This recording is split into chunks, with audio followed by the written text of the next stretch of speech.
Assalamualaikum dan hai, anda bersama saya Maya untuk video di Amans. Okey, selepas bergerak sendiri, kita nampak yang Honor ni semakin aktif mengukuhkan produk-produk mereka di serata dunia dengan memberikan penawaran peranti-peranti yang menarik. Misalnya seperti Honor Magic 5 Pro.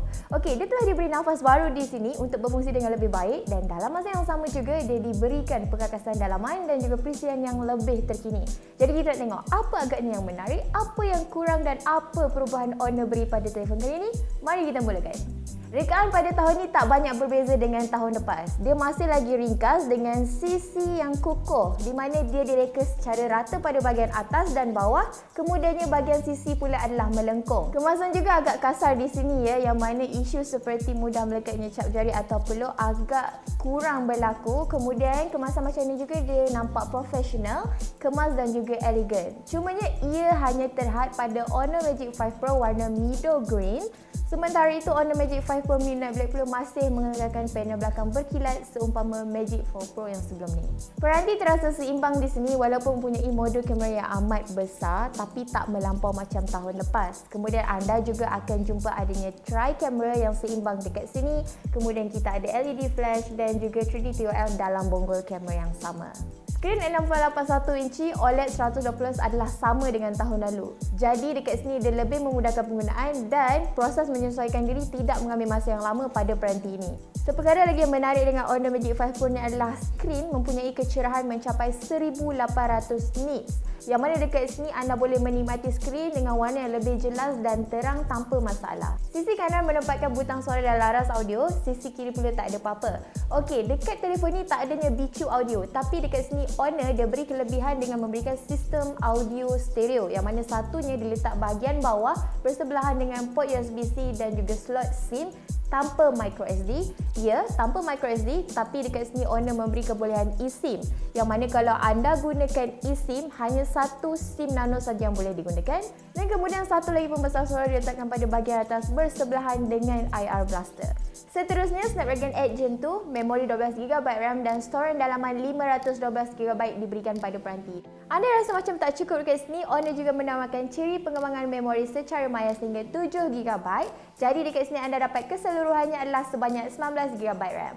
Prestasi secara keseluruhannya adalah baik. Tiada komen negatif melampau yang ingin kami berikan. Okey, baik digunakan untuk penggunaan harian maupun bermain permua, kesemuanya terasa menyeronokkan.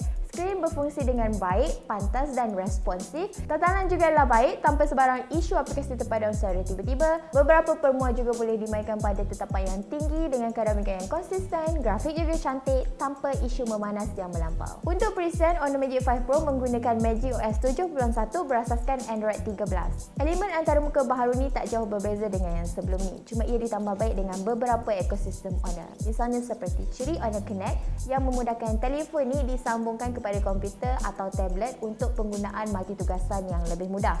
Kemudian, kita juga ada pelbagai gaya untuk ciri always on display mereka. Kita juga ada laci aplikasi yang boleh diaktifkan sekiranya perlu dan juga anda boleh jumpa ciri mengembangkan fail seumpama yang terdapat pada ColorOS 13. Dan yang lebih menariknya di sini juga Honor menjanjikan kemaskinan sehingga 3 tahun untuk sistem operasi dan juga 5 tahun pula untuk sistem security mereka.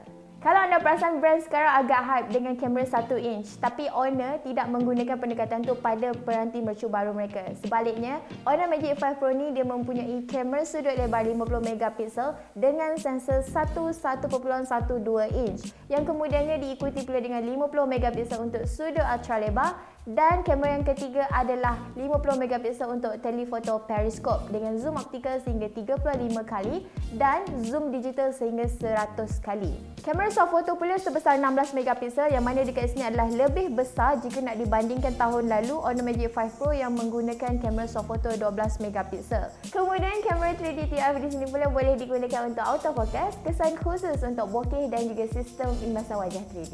Hasil gambar yang diambil menggunakan Honor Magic 5 Pro adalah memuaskan. Gambar di sini nampak tajam dengan fokus yang baik. Kemudian kecerdasan buatan yang terbina juga memudahkan tangkapan kerana dia akan memberi anda saranan atau mencadangkan apa-apa jenis tangkapan berdasarkan keadaan semasa. Tapi kalau anda perasan tanda warna di sini menjadi lebih tepu jika nak dibandingkan dengan dunia nyata. Orang kata dia lebih pekat dekat sini. Walau bagaimanapun ini bukanlah satu isu kerana ia lebih mudah untuk di-upload terus ke media sosial. Ialah tak ramai antara kita yang ada masa nak edit gambar apabila ditangkap. Ramai antara kita yang lebih suka tangkap kemudian terus upload ke media sosial. Okey, begitu juga dengan perubahan warna yang kami perasan apabila lensa sudut lebar berubah ke sudut ultra lebar. Warna itu menjadi kebiru-biruan berbanding dengan lensa sudut lebar. Tapi hasilnya tu masih baik seumpama menangkap guna kamera utama jika digunakan pada pencahayaan yang cukup. Tapi jika sebaliknya warna tu dia jadi kurang bermaya, perincian mulai hilang dan hingar boleh dilihat dengan jelas. Kebalian zoom adalah baik macam tahun lalu, cuma masih di belakang Samsung Galaxy S23 Ultra. Zoom terbaik adalah antara 3.5 sehingga 5 kali. Kemudian kalau anda naikkan ke 10 kali, ia sekadar memuaskan. Bila anda naik lagi kepada 30 kali, warna akan jadi kurang bermaya, perincian mulai hilang dan hingar boleh dilihat dengan jelas. Dan keadaan ini menjadi lebih kurang memuaskan apabila sehingga 100 kali yang mana image terus menjadi kabur. Terdapat juga ciri makro turbina yang boleh diaktifkan secara automatik apabila anda menghala kamera secara dekat dengan objek ataupun dia boleh diaktifkan dengan butang khusus pada ruangan more yang mana menyokong zoom sehingga 2 kali. Kualiti adalah baik tapi selepas melalui pasca proses yang agak melampau. Bateri pula sebesar 5100 mAh yang lebih besar berbanding tahun lalu. Honor Magic 5 Pro yang mempunyai bateri 4600 mAh. Bateri mungkin besar tapi dekat sini perkara yang perlu dikorbankan oleh Honor adalah sistem pengecasan kini hanya 66 watt. Bagaimanapun tak ada masalah sebab peranti masih boleh dicas dengan pantas kurang daripada 1 jam. Melihat penawarannya di sini, Honor Magic 5 Pro boleh dijadikan sebagai salah satu peranti pilihan sekiranya anda mahu peranti mercu yang berkuasa. Ia bukan sahaja boleh digunakan untuk penggunaan harian tetapi menggunakan ketika bermain permua juga menyeronokkan. Penggunaan penjenamaan Magic pada peranti juga adalah bersesuaian dengan Honor yang mengambil pendekatan berbeza dengan tidak menyertakan kamera 1 inch tapi masih mampu memberi sistem kamera yang memberi hasil yang memuaskan. Bukan itu sahaja, terdapat juga pelbagai ciri fotografi dan juga videografi menarik yang boleh anda cuba.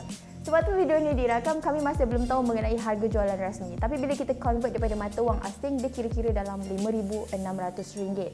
Sekiranya ia dijual dalam range harga yang macam ni, dia mampu menjadi pesaing kepada Xiaomi 13 Pro, sementara itu lebih rendah berbanding Samsung Galaxy S23 Ultra 1TB. Jadi pilihan di tangan anda. Sekian daripada saya Maya, kita berjumpa dalam video yang seterusnya. Bye!